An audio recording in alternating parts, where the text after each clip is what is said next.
सवार मोर दुआर शेरा वाली अइली।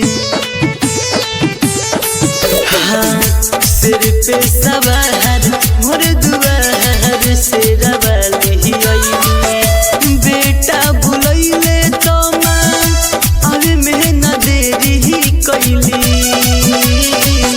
सिर पे सवार मोर दुआर शेरा वाली अइली।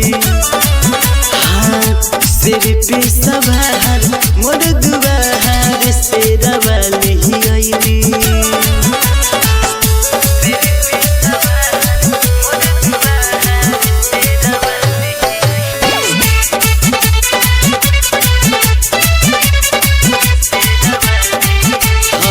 लाले हो चुनरी मंगाव हो घीवा के दिया ना जलाव हो।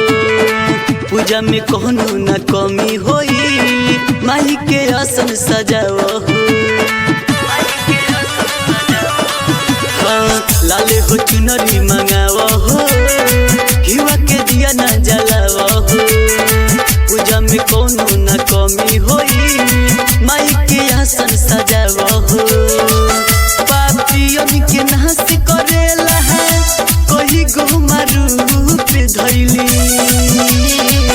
सिर पे सवार मोर दुआर शेरा वाली अइली।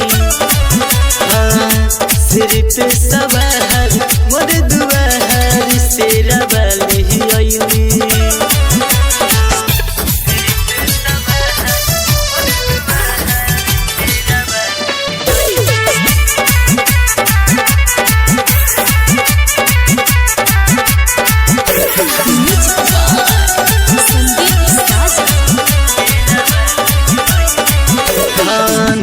झूला लगाव हो पंडा बाबा के बोलाव हो।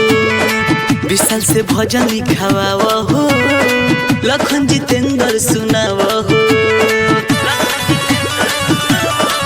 हाँ निमिये पर झूला लगाव हो पंडा बाबा के बोलाव हो।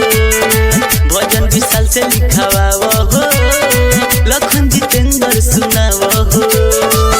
रहसु बोलैले तो माँ आके लाज बचैली। सिर पे सवार मोर दुआर शेरा